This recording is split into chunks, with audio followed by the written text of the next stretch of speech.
여기는 종로 3가입니다. 제가 또 현걸 선생님하고 인터뷰 일산 사주명리라는 게 어떤 건지 여러분한테 소개를 시켜드리려고요. 잠시 후에 뵙겠습니다. 엘리베이터를 타고. 네, 안녕하세요, 선생님. 네, 안녕하세요. 네. 반갑습니다. 네. 저희 이제 그 분들이 제가 이제 사주 공부를 새로 한다 그러니까 관심을 많이 보이시고 해서 제가 하는 공부가 일반 사주 정통 명리가 아니고 물상론이라는 어떤 새로운 학문이라 관심이 되게 많아서 배우고 있는데 소개를 시켜드리고 싶다.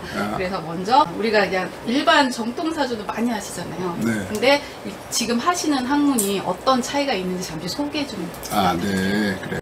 당나라 시대 때부터 이제 당사주라고 그래가지고 이제 거기서 발전이 된 그 서자평 이후로 이제 자평사주라고 그래서 쓰는 것이 이제 고전 정통명리라고 얘기를 하죠. 그거는 이제 기본 모델이 뭐 적천수, 자평증전, 그다음에 궁통보감 이거를 모토로 해서 이제 격을 정하고 그다음에 용신을 정하고 해서 이제 사주를 감명을 해서 이제 육친의 변화를 보는 것이 이제 전통명리라고 한다면 이 물상은 그 십간, 그러니까 갑을병전 무기경신 임계의 십간이 어느 계절에 태어났으며 그 계절에는 어떠한 상황을 만들어야 되는지 이거를 관찰하는 거거든요. 그래서 이 물상이 생소한 학문은 아니에요. 정통적으로도 이제 있었고 고등학교 선생했었고 선생하다가 팔자가 뒤집어져 가지고 이제 이 공부를 하게 됐고 이제 이미 이제 천주교 신자로서 결혼도 명동성당에서 했고 또 주일학교 교장도 했었고 그래서 이제 그쪽에 이제 푹 빠져 있어서 제가 본명이 이제 요한이라고 그래요. 요한 12사도 중에서 이제 요한이라는 세례명을 가지고 있는데 이 공부를 하면서는 이제 하게 됐죠.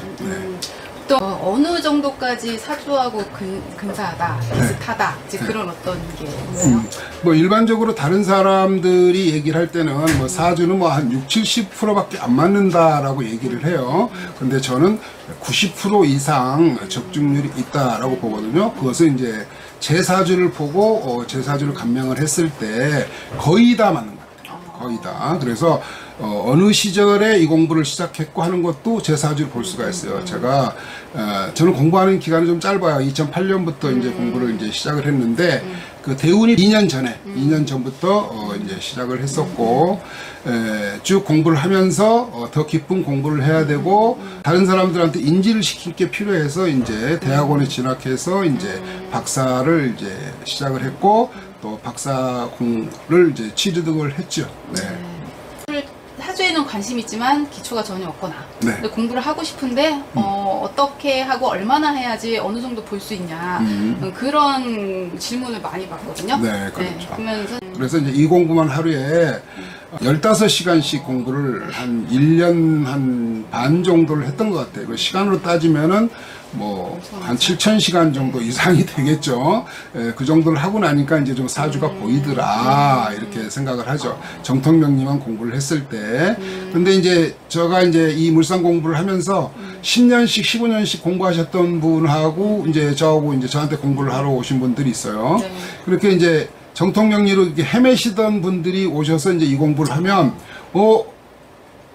하는 이제 탄성을 부르게 되고 또 근데 이제 아무것도 모르는 사람들이 이제 이 공부를 하게 되면 이제 기본적인 뭐 십신이라든지 육신이라든지 명리 기본적인 거는 한 7-8개월 정도는 해야죠. 하루에 일주일에 뭐 한 번 2-3시간씩 한다고 그랬을 때는 한 8개월 정도 기본적으로 정통명리를 이제 공부를 하는데 이제 제가 그거는 책 2권으로 다 정리를 해놨어요. 이제 그거를 공부를 하고 그리고 나서 이제 물상 공부를 이제 시작할 수가 있죠. 앞으로 그러면 포부나 이 학문에 대해서 저는 이제 그 선생하는 팔자예요, 팔자가.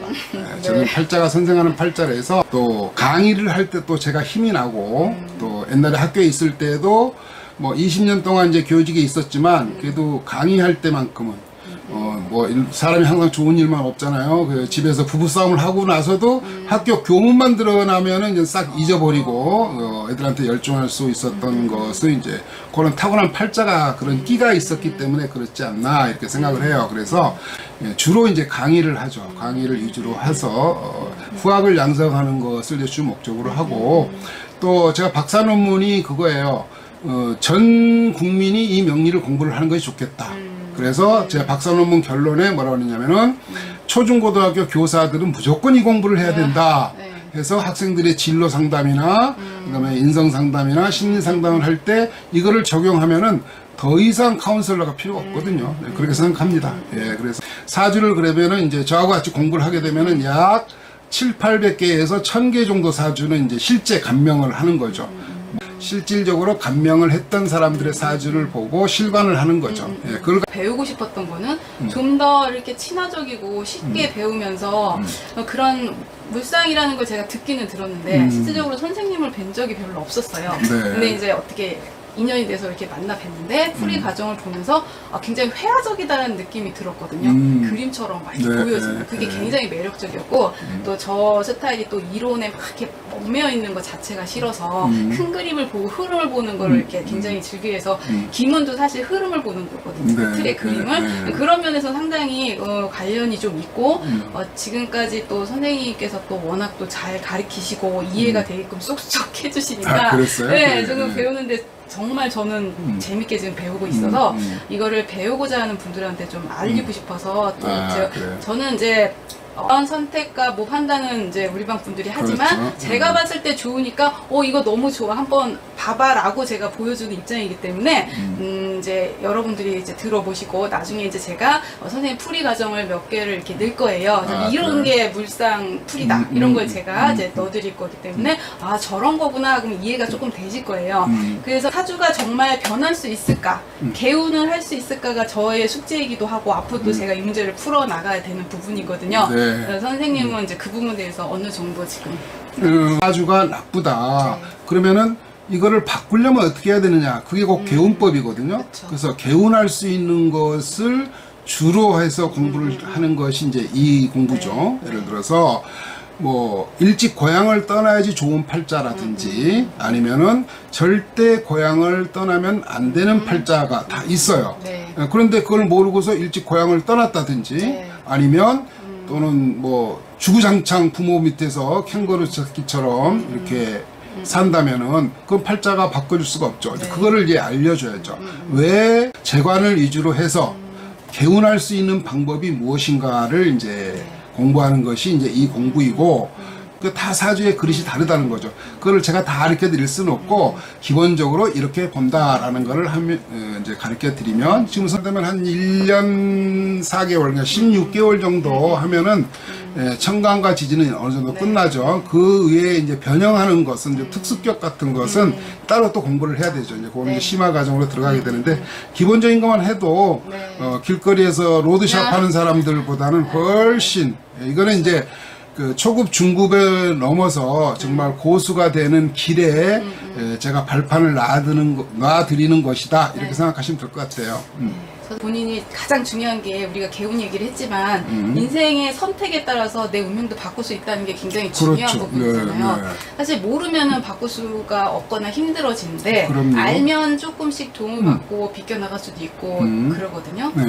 그래서 저는 이거를 모르는 것보다는 아는 게 좋고 아는 것보다 조금 더 배워서 좀 깊숙하게 내 주변 사람도 봐줄 수 있는 이제 이런 어떤 부분에서는 정말 도움이 많은 종교 이상의 어떤 거라고 저는 생각하거든요. 그렇죠. 그래서 이제 제가 전 그 교사가 되려는 사람들은 다 이 공부를 기본적으로 해야 된다. 그래서 전 국민이 이 공부를 한다면 옆집 사람하고 싸울 필요도 없어요. 저 사람 저 팔자가 저러니까 저 사람하고 싸움 안 하려면 내가 어떻게 대처를 하면 되겠다. 이런 걸 알 수가 있거든요. 제가 그리고 이제 저희 방 분들에게 꼭 해주고 싶은 어떤 말씀 간단하게 해주시고 마무리시겠습니다. 네. 사람이 그 태어나서 동물과 인간이 다른 점이 뭐냐면 동물은 그 부모의 유전자를 바로 받아들여요. 그래서 그냥 어머니 그 뱃속에서 나오자마자 그냥 투닥투닥 하더니 그냥 잠깐이면은 서서 그냥 막 걸어 다니고 뛰어다니고 하죠. 근데 인간은 어때요? 일단 제한이 되어 있어요. 그래서 최소한 태어나서 1년 정도는 기구, 열심히 몸을 움직여야지 1년 만에 겨우 서고, 그 다음에 쓴 다음에 또 한 2년 정도 뛰어다녀야지 이제 뛰는 연습을 많이 해야지 뛰어다닐 수가 있고, 그리고 나서부터 이제 한 3살 정도 되면은 네 것 내 것 가릴 줄 알고, 그때부터는 이제 부모의 교육 환경이 어떠냐에 따라 달라지는 거죠. 사람은 태어날 때 뇌의 크기가 300g에서 400g 밖에 안 된대요. 그런데 그게 이제 14세가 되면 여자는 이제 1.25kg이 되고 남자는 이제 1.4kg 정도가 된대요. 평균적으로. 그러면은 300-400g 밖에 되지 않는 그 뇌가 4배나 늘어나는데 그동안에 다 무엇을 하냐면 자기가 보고 듣고 경험한 것을 축적을 시키는 거죠. 그러니까 어떤 환경에서 자라느냐가 가장 중요하다 이거죠. 그래서 환경의 지배를 받는 것이 이제 인간인데 우리가 이제 100년 전에 강아지나 소나 말이나 지금의 소, 말, 돼지가 하는 일은 다 똑같죠. 그런데 우리 100년 전의 인간하고 지금의 인간하고는 비교할 수가 없어요. 스마트폰만 있으면 내가 누구다라는 거를 뭐가 알고 싶다 쳐보면 그냥 바로 나와요. 그 양이 또 얼마나 방대합니까? 적응을 다 한단 말이에요. 그럼 점점 인간의 뇌는 점점 더 풍성해지겠죠. 그래서 똑같은 팔자를 타고 태어나도 어떤 환경에서 어떤 교육을 받고 어떤 사고를 갖느냐에 따라서 운은 바꿀 수 있는 것이다 라는 거죠. 예, 그래서 이 공부는 이제 전 국민이 해야 된다는 거. 예. 그렇습니다. 네. 오늘 좋으신 말씀 감사드리고요. 네. 다른 분들이 많이 도움이 되는 네. 좋은 정보였으면 좋겠습니다. 아, 네. 네, 오늘 말씀 감사드립니다. 네, 자주 뵙겠습니다. 네. 네. 우리 화인 선생님이 물상명리가 어떻게 되는 건지 궁금하셔서 분들한테 간단하게 설명을 해달라고 해서 하는데, 우리가 이제 잘 알고 있는 그 배수지라고 그러나요? 분명히 우리 이제 수지로 알고 있죠. 수지. 그 수지의 사주를 인터넷에서 검색을 하면 여러 개의 사주가 나와요. 시를 이시로도 보고 저시로도 봐요. 기본적으로 그 생년월일 나와 있는 거를 보면 연, 월, 일까지는 정확하게 나와요. 근데 시를 저는 이제 개유시로 봤어요. 저는 개유시이면은 사주가 그릇이 크다 이렇게 봤는데, 어떤 분들은 이게 임신시가 아닐까 이렇게 봅니다. 그러면은 개유시일 때하고 임신시일 때하고 어떤 차이점이 있는지 한번 보도록 하겠습니다. 일단 여기 상태에서 이렇게 본다면 제일 중요한 게 일간이죠. 일간은 이제 기토는 정원의 속성이 있어요. 정원. 그 다음에 길의 속성이 있어요. 또는 전답. 정원은 집에 있는 거니까 예쁘게 잘 꽃단장을 시키면 좋겠고, 그 다음에 전답은 많은 곡식을 심으면 좋겠죠. 밭이니까. 그런데 요 갑갑이가 있어요. 그 나무가. 갑갑은 우리가 이제 목은 갑목하고 을목 두 가지로 나누죠. 그래서 갑목은 큰 나무고 을목은 작은 나무예요. 그러면은 우리가 이제 일반적으로 정통명리로 하면 이게 기토가 갑목을 보면 정관이라고 그래요. 정관이라고 해서 좋다고 하는데, 물상에서는 요건 작은 정원이란 말이에요. 작은 밭에 이거는 큰 나무죠. 그럼 큰 나무가 두 그루가 서 있다는 얘기예요.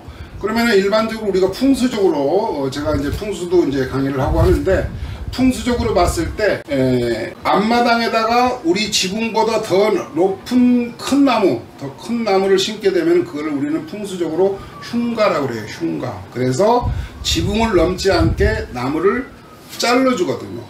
잘라줘요. 그래서 이제 갑기합을 하면은 정관이래 좋은 게 아니고 작은 밭에 큰 나무를 심은 것이다 이렇게 볼 수가 있어요. 그럼 작은 밭에 큰 나무를 심으면은 보기가 싫겠죠. 또 밭이 적으면은 나무가 크게 성장할 수 없다라는 그런 단점이 있어요. 그래서 요거는 그 가을에 길로 봤습니다. 저는 가을에 길로 봤어요. 가을에 길에 갑술이라는 나무는 굉장히 큰 나무예요. 나무가 갑자, 갑인, 그 다음에 갑진, 갑오, 갑신, 그 다음에 갑술, 이렇게 나무의 종류가 6가지가 있어요. 그럼 갑자는 지금 잠자고 있는 나무예요. 물속에 들어있는 나무. 갑인은 막 자라는 나무, 인월의 갑목 이렇게 보죠. 그 다음에 진월의 갑목은 나무가 어느 정도 성장한 것. 이거는 애기나무, 요거는 청년나무. 그 다음에 갑 5가 되면은 장성한 나무죠. 한참 성장하는 나무. 그 다음에 갑 C는 이제 죽어가는 나무예요. 즉 겨울을 준비하기 위한 나무죠. 그럼 갑술이라는 나무는 굉장히 큰 나무다 이렇게 볼 수가 있어요. 큰 나무를 사람한테 비유한다면 여기 갑술 이렇게 돼 있죠.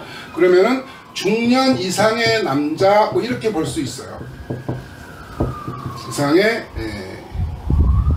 큰 나무 이렇게 볼 수가 있죠. 그래서 큰 나무가 이렇게 심어져 있다 이렇게 볼 수가 있죠. 그러면은 그 단양에 가면 그 메타세콰이어라는 나무 길이 있어요. 메타세콰이어 나무라는 길이 있는데 그림을 표시한다면 이렇게 이제 길이 있는데 여기에 나무들이 굉장히 많이 이렇게 성장한 것을 이제 많은 나무들이 이렇게 쫙 서 있다라고 이렇게 물상으로 표현을 할 수가 있어요. 그러면은 이 길에 많은 멋있는 나무들이 이렇게 아주 명소가 되겠죠. 그래서 많은 사람이 찾아온다 이렇게 볼 수가 있어요. 그래서 이 사람은 인기가 있다 이렇게 볼 수가 있죠. 그렇죠? 많은 사람들이 찾아오니까. 그렇죠? 그런데 요 나무들이 길에 서 있음으로 인해서 이 길이 멋있어진 거야. 그러면은 이 나무들이 길을 보호하고 있다는 이야기 그거하고 통하죠. 그래서 이 수지라는 친구가 팬들이 중년 남자들이 그렇게 3천 팬들이 많았다고 그래요. 3천 팬들이. 그래서 일반적으로 그 여성 팬들보다는 그 중년 3천 팬들이 굉장히 많은 사주다 이렇게 볼 수가 있어요. 무슨 얘기가 아시죠? 그죠? 이 나무들이 이 사하고 술이 만나면은 뭐가 되면은 원진 또는 귀문. 그럼 귀문은 뭐냐면은 귀신이 문 앞에 있다 이렇게 볼 수가 있어요. 그럼 원진과 귀문이 있으면은 뭐가 냐면은 이거를 사술 원진 또는 귀문은 어떤 것에 깊이 빠진다 이런 의미를 가지고 있어요. 깊이 빠진다. 또 이 사화는 뭐가 되는 거 아니? 사화는 곧 정신이에요. 정신.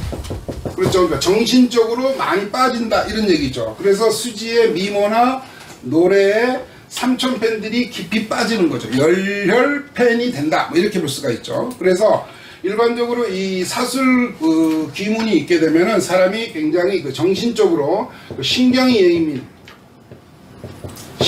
예민하다 보면은 뭐가 되는 거니? 신이 올 수도 있죠. 신과 관련이 될 수도 있다. 신내림 받을 수가 있고 신경이 예민하다 이런 의미를 가지고 있죠. 그래서 일단 이 기토밭에는 큰 나무들이 이렇게 쫙 서가지고서 이 길을 보호하는 것이다. 그래서 3천 팬들이 이 친구를 많이 보호한다 이렇게 생각을 할 수가 있겠죠. 그러면 시가 문제가 되는데 시가 계유시인 경우하고 임신시인 경우를 한번 보겠어요. 계유라는 것은 뭐냐면은 여기 금이죠. 여기에 금이 뭐를 하죠? 수를 생하죠. 그러면은 이 계수는 비, 뭐 안개 이렇게도 보지만 이거를 작은 우물로도 봐요. 우물. 즉 다시 말해서 샘이죠. 샘. 그럼 샘에는 물이 계속 솟아나야 돼. 즉 다시 말해서 금생수를 계속 받아야 돼. 그럼 금생수를 받는 이 샘물은 무슨 물? 맑은 물이 되는 거죠. 우리 깊은 산속 옹달샘 그런 얘기 아시죠? 새벽에 토끼가 세수하러 왔다가 뭐라고 가? 물만 먹고 가죠. 그럼 물을 먹는다는 얘기는 동물이 먹는 물은 생명수가 되는 거죠. 그러니까 이 계유시가 되면은 이 물을 마심으로 인해서 사람들이 살 수가 있다 이렇게 볼 수가 있죠. 그럼 이 사람이 노래를 부르고 연기를 봄으로 인해서 사람들이 힐링이 되죠. 그럼 정신적으로 나아진다 이렇게도 볼 수가 있어요. 그래서 이 계유시가 되면 굉장히 좋은데 만약에 임신시가 되면은 이것도 역시 금생수가 되는 거예요. 그래서 이 계수는 맑은 물이거든요. 그럼 인수는 강물이에요. 그럼 계유가 된다면 이거는 1급수, 임신은 2급수 이렇게 봐요. 우리 물상에서는. 그럼 2급수 물 먹겠어요? 못 먹죠. 요즘 아프리카 애들은 뭐 2급수를 먹는다고 하긴 하는데 우리는 2급수는 안 먹죠. 그렇죠? 그래서 이 사주가 계유시가 임신시보다 훨씬 더 좋다 이렇게 보죠. 그래서 이제 물론 이제 정확하게 본인의 시를 알아야 되겠지만 제가 이 친구가 활동하는 것을 봐서는 임신시 그러니까 2급수의 물을 갖지는 않은 1급수 물을 가진 사람이다. 이렇게 보는 거죠. 그럼 이게 더 들어가서 우리가 이제 관광을 갔어. 어디에? 담양에 가서 여기에 아주 맑은 샘물이 하나 있는 거야. 그렇죠. 그러게 되면 여기에 여행 온 사람들이 이 여행지를 더 어떻게 할까요? 선호하게 되겠죠. 더 좋아하게 되겠죠. 그렇죠. 그래서 우리는 지금 뭐 육친이나 벽 뭐 이런 걸 따지지 않았죠. 그렇죠. 이 그림으로 보는 거예요. 자, 이 멋있는 가로수길은 관광 명소가 된다. 그래서 많은 사람을 끌어들이는 인기인이 될 수가 있다. 여기에 온 갑술들은 뭐에? 사화라는 정신적 세계에서 사술 원진이 걸려서 깊이 빠진다. 그래서 이 친구한테 그 광팬이 생기는 거죠. 광팬. 그렇죠? 이렇게 푸는 게 물상입니다. 네.